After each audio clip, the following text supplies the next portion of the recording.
ओम नमो नारायण। आज 30 मई 2025। आज हम कैंसर का ओवरव्यू देखेंगे। एक सिंपल ओवरव्यू, सिंपल शब्दों में हम कैंसर को समझने का प्रयास करेंगे।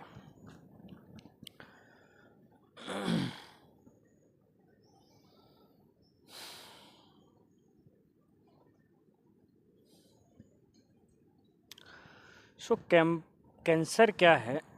एक कॉम्प्लेक्स ग्रुप है डिजीज़ का, जिसमें एबनॉर्मल सेल ग्रोथ होती है और वह शरीर के दूसरे हिस्सों में भी फैलती है।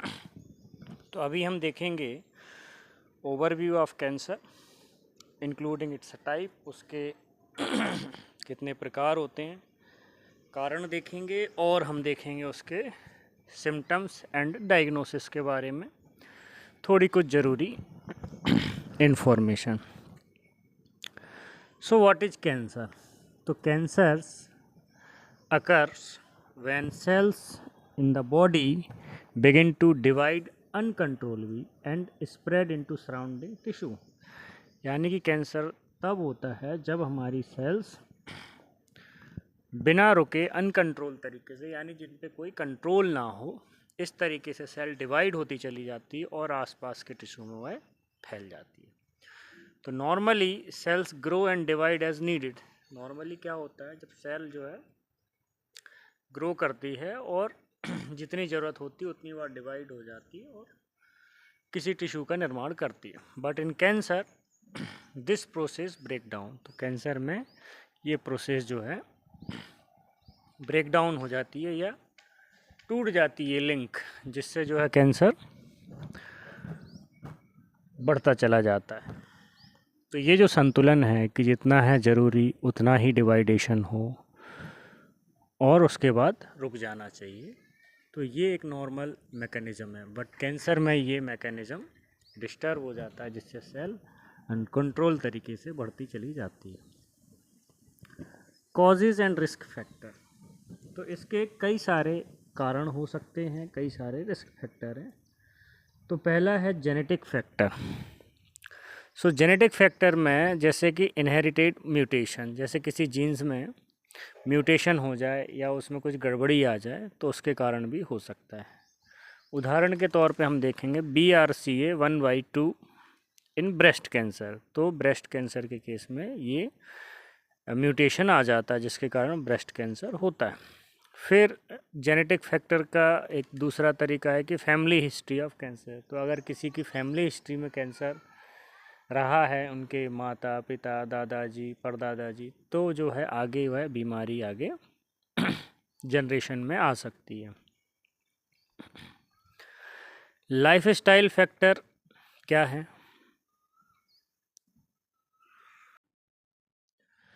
तो लाइफ स्टाइल फैक्टर में है जैसे कि स्मोकिंग एंड टोबैको यूज़। तो ऐसे लोग जो स्मोकिंग करते हैं, जर्दा या तंबाकू खाते हैं, उनको ये प्रॉब्लम हो सकती है। अल्कोहल कंजम्पशन उसका कारण है, शराब पीना। पुअर डाइट एंड ओबेसिटी, मोटापा भी एक कारण है, या पुअर डाइट होना, कम खाना, या उसमें न्यूट्रिशियस ना होना खाने का। ठीक। लेक ऑफ फिजिकल एक्टिविटी, अगर फिजिकल एक्टिविटी की कमी है तब भी ये एक कारण हो सकता है।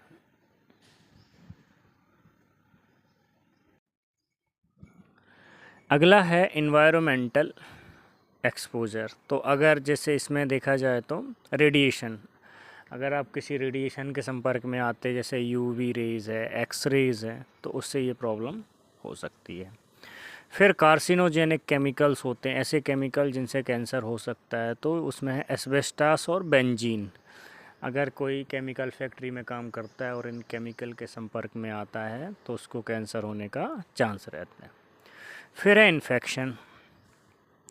सो इन्फेक्शन में अगर देखा जाए तो HPV वायरस। तो HPV वायरस किससे लिंक होता है? ये सर्वाइकल कैंसर, यानी महिलाओं में जो ये सर्विक्स होता है वहाँ पर HPV वायरस के कारण कैंसर होता है। फिर हेपेटाइटिस B एंड C, ये लीवर के कैंसर से जुड़ा हुआ है। फिर हेलिकोबैक्टर पाइलोरी, ये पेट के कैंसर से जुड़ा हुआ है। ठीक, इसका लिंक है। फिर उम्र उम्र भी जो है बड़ा मायने रखती है। सो जैसे risk increase with age due to accumulated mutation, उम्र के साथ अगर किसी जीन्स में गड़बड़ी होती है तो उसके कारण भी कैंसर होने के चांस रहते हैं। कॉमन टाइप्स ऑफ कैंसर, तो हम देखेंगे कॉमन टाइप्स ऑफ कैंसर में जैसे कार्सिनोमा है, ठीक। तो कार्सिनोमा जो होता है अफेक्ट स्किन और टिश्यू लाइनिंग ऑर्गन्स। तो मोस्टली ये क्या करेंगे, अफेक्ट्स स्किन और टिश्यू लाइनिंग ऑर्गन जो रहते हैं उनकी स्किन एंड टिश्यू लाइनिंग को अफेक्ट करते हैं, जैसे लंग्स में होगा, ब्रेस्ट में होगा या कॉलन यानी कि आंतों में होगा कार्सिनोमा। फिर होगा सार्कोमा। तो सार्कोमा जो है ये अफेक्ट करेगा आपके बोन्स, मसल और कनेक्टिव टिश्यू को। तो यहाँ हम कैंसर के टाइप देख रहे हैं इनके अलग अलग जगह होने के हिसाब से। तो carcinoma lungs, breast and colon. Sarcoma होगा mostly affect bone, muscles and connective tissue. फिर होगा ल्यूकेमिया, तो ये cancer of blood forming tissues. तो ल्यूकेमिया जो होगा ब्लड बनाने वाले टिश्यूज़ में होगा या ब्लड में फैलेगा ये, ठीक। फिर होगा लिम्फोमा। तो ये लिम्फोमा क्या कहाँ पर होंगे, अफेक्ट द लिम्फेटिक सिस्टम। तो ये हमारे लिम्फेटिक सिस्टम को अफेक्ट करते हैं लिम्फोमा। Example हॉजकिंस lymphoma. फिर है माइलोमा। तो cancer of plasma cell in bone marrow. तो बोन मैरो के अंदर जो प्लाज्मा सेल्स होती हैं, ब्लड बनाने वाली सेल्स होती हैं, उनको ये अफेक्ट करता है माइलोमा। फिर है brain and spinal cord cancers. तो इंक्लूड इसमें क्या होंगे, mostly brain and spinal cord में जब कैंसर होगा तो उसको उसमें आएंगे इंक्लूड ग्लायोमास एंड मेनिंजियोमास, ठीक है। तो इसमें मोस्टली क्या नाम से होगा, ये ग्लायोमा के नाम से होगा, मेनिंजियोमा के नाम से होगा। अब इसके सिम्टम्स क्या होंगे, लक्षण क्या होंगे। तो symptoms very widely depending on the type and location of cancer. तो उसकी जगह के हिसाब से कितना फैल चुका है उस हिसाब से होंगे। तो इसमें होगा अचानक से वजन कम होना, अनएक्सप्लेन्ड वेट लॉस। फिर फटीग बनी रहना, परसिस्टेंट फटीग, लंबे समय तक, एक ख़ास तरह की थकान होती है। फिर किसी जगह पर आप लंप देख सकते हैं या कोई टिश्यू जो है मोटा हो गया, गठान जैसा आपको महसूस होगा। फिर पेन, लगातार पेन जो है बना रहेगा, अजीब सा दर्द, आप उसको एक्सप्लेन नहीं कर सकते। स्किन में जो बदलाव होंगे, हो सकता है आपको जॉइंडिस हो या फिर नए जो है मोल्स निकल आएँ, वो भी एक सिम्टम्स हो सकता है। लगातार कफ और गले में जो है खरखराहट बनी रहना, खराशी रहना, ठीक। और अगर एक और लक्षण है कि आपके बॉवेल और ब्लैडर हैबिट में चेंजेस हो सकता है आपको बराबर जो है पेट की कोई ना कोई समस्या बनी रहे या ब्लैडर से संबंधित कोई इशू आ जाए, यूरिन बराबर ना हो। अनयूजुअल ब्लीडिंग और डिस्चार्ज, तो किसी भी तरह का जैसे ब्लीडिंग होना, मान लो मोशन से ब्लीडिंग हो रही है या गले से ब्लीडिंग हो रही है या किसी तरह का फ्लूइड डिस्चार्ज हो रहा है, तो ये भी एक सिम्टम्स होता है।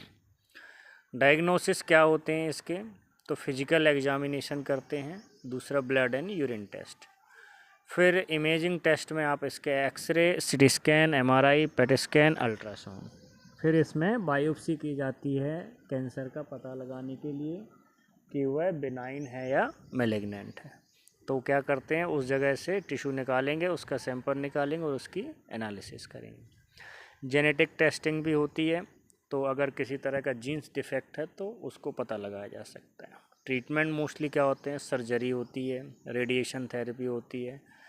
तो रेडिएशन थेरेपी में क्या करते हैं, high energy rays to kill और श्रिंक कैंसर सेल, ठीक है। तो रेडिएशन के द्वारा किया जाता है। सर्जरी में ट्यूमर को निकाल दिया जाता है।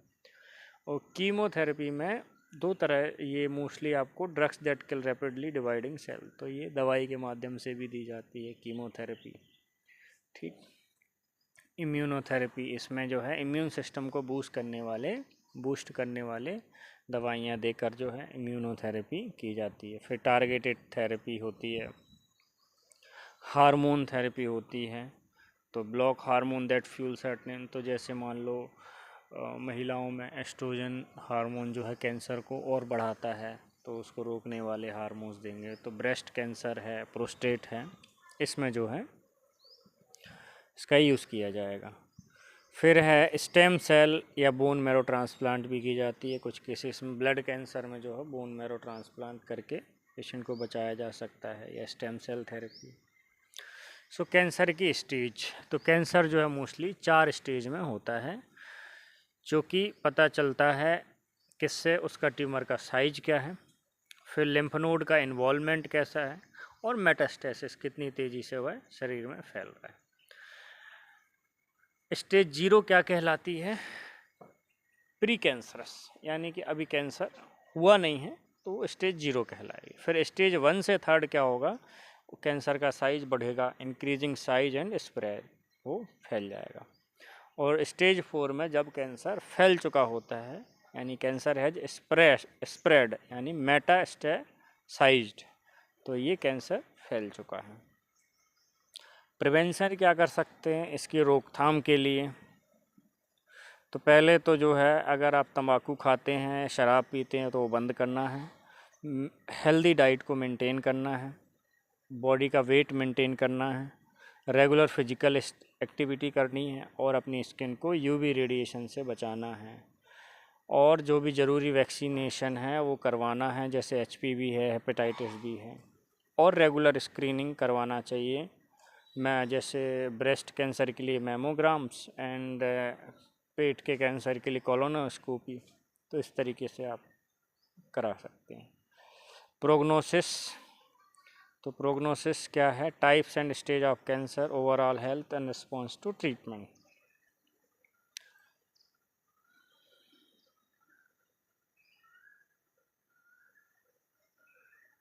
तो कुछ कैंसर होते हैं जिनमें हाई सर्वाइवल रेट डिटेक्ट किया जा सकता है अर्ली स्टेज में, जैसे टेस्टिकुलर कैंसर है। लेकिन कुछ अन्य कैंसर हैं जो बहुत तेज़ी से बढ़ते हैं, जैसे पैनक्रियाटिक कैंसर, ये बहुत एग्रेसिव होता है।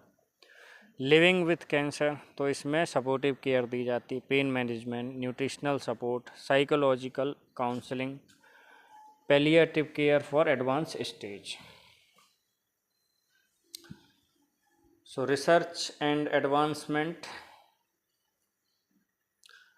तो रिसर्च में अभी तक इसमें क्या हो रहा है? Personalise medicine using genetic profiling, CAR T cell therapy होती है, यह भी इस पर रिसर्च चल रहा है। लिक्विड बायोप्सीज है, कैंसर वैक्सीन बनाने पे तैयारी चल रही है।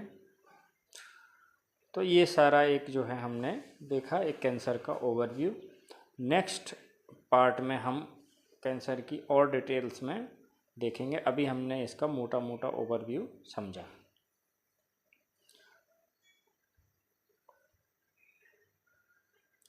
ओके जी, नमस्कार, बहुत बहुत धन्यवाद।